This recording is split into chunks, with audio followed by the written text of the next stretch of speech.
Welcome to today's report, the 26th of July 2024, right? This morning, the topic I want to talk about is Netanyahu not backing down. What does this mean?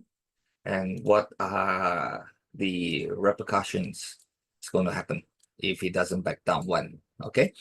So on Wednesday, Israeli Prime Minister Benjamin Netanyahu delivered a speech to the US Congress fervently defending Israel's action in Gaza. Over 80, and I repeat, 80 Democratic members, including President Biden and Vice President Kamala Harris, and many of the Democratic Party's biggest congressional stars chose not to attend. Now, despite this, private meetings with Netanyahu are scheduled for both Biden and Harris, hinting at the Democratic leadership's nuanced stance on Israel and possibly foreshadowing future policy directions should Harris ascend to the presidency. Now, during his speech, Netanyahu recounted the severe impact of Hamas' October 7 attacks and committed to eradicating Hamas' military presence and administrative control in Gaza. He also vowed to secure the release of all Israeli hostages, emphasizing security. Netanyahu declared Israel's intention to maintain significant control over Gaza to prevent future threats, a position that could stymie ceasefire negotiations. Now, this part over here is that maintain significant control over here. He mentioned that he would like a ruling Palestinian party that is more or less non-threatening to Israel. But if you look behind, actually what that means is also like a more or less a puppet kind of ruling regime. And I don't think this is going to go on well with all the factions in the current ruling factions in Palestine, right? So this is something crucial and is more or less a rate, no. Nobody's going to say yes and agree to this kind of things. Okay, so despite the absence of key Democratic leaders, Netanyahu expressed gratitude towards President Biden for the US continued support of Israel. He also lavished praise on former President Trump, highlighting his decisive actions that benefited Israel, such as recognizing Israeli sovereignty over the Golan Heights and relocating the US embassy to Jerusalem. Now, Hamas spokesperson Sami Abu Zuhri sharply criticized Netanyahu's speech, interpreting that it as an indication that Netanyahu was not interested in pursuing a ceasefire. Nevertheless, both sides have said that the ceasefire talks is still going on. They haven't cancelled anything as yet. Now, this ongoing conflict echoes historical patterns where US intervention often played a critical role in resolving disputes between Israel and Palestine. While the current US administration exhibits cooling support, substantial US backing continues. They have said that we're not supporting it, but the fact is that US is still supporting this. And this is underscored by a recent 17 billion aid package in addition to the annual 3.8 billion in military assistance. Biden was the one who signed this, right? So if you want to stop Israel, then stop sending money.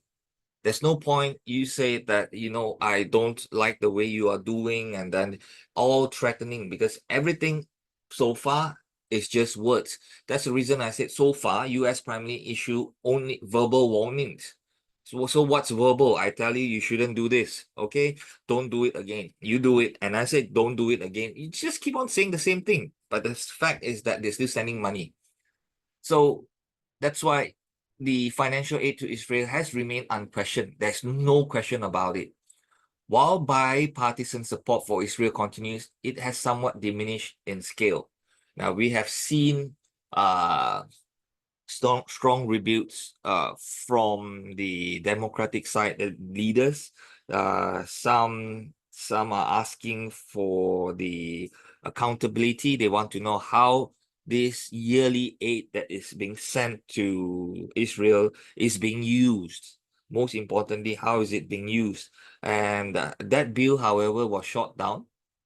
Okay, asking for Israel to show this, all these kind of things, it's expected already. So what I see is that should things remain status quo, we can expect the war to continue at least until the US presidential elections. Okay, as the US head towards presidential elections, the administration's stance could significantly influence the conflict's direction. Now, Harris is perceived as a more sympathetic to Palestinian issue than Biden, may use this perception to bolster support among youth, minority, and progressive voters through a substantial shift in US foreign policy. Though a US substantial, you need something substantial. US foreign policy requires more than just talk only, merely rhetoric over here. But today, yesterday she had discussions with Netanyahu. She said that she wants to see this ceasefire talk get it done. He wants to see it happening and get it done. Stop this war, right? But she also said she will still continue to support Israel. That part of it. So this kind of things is just, for now, I just see it's just talk only. So we shall see, because at the end of the day, she needs the support of those that are sympathetic to Palestinian cause. At the same time, if you see the support from Israel actually comes from bipartisan support, that means both sides of the party actually support Israel. So if you don't, if Kamala Harris doesn't toe the line, it's not easy to be sitting in where she's sitting in also. Okay, so we still need to see, the path that Harris is willing to take leading to the elections, or if she secures the presidency. So that means if she becomes the president, would she continue to say the same things? So these are all question marks right now. Okay, so Netanyahu, recognizing these dynamics, would be hoping for a Trump win, because that is the clearest path. Trump has given very clear indication where he stands, where he stands on this matter. Okay, and Trump advocates a swift end to the conflict. By swift ending, it does not necessarily mean, does not necessarily mean a good expected ending to the war. Now, this is something that you need to know. Okay, so it may be that just deal with it and finish it once and for all. That kind of thing. That maybe this is just talks. This doesn't necessarily mean that what Trump may do, but he advocates a swift end to the conflict. It can also mean that negotiations, very, very tough negotiations, can happen. So we don't know. Okay. So as the war's inevitable conclusion approaches, the nature of its resolution and its implication will largely depend on the US leadership choices right now, based on what we are seeing. Okay, so nevertheless, we hope, regardless, right, whether Kamala wins or Trump wins, there would be a swift ending to the conflict, and may good sense and peace prevail. And that's the most important thing the world needs right now, and it's also what the economy needs right now. It has been too long. The world has been suffering with two wars, the Ukraine war and this Gaza war. So hopefully either one of them is able to help resolve this matter as soon as possible. Okay, so with that, that's the report for today.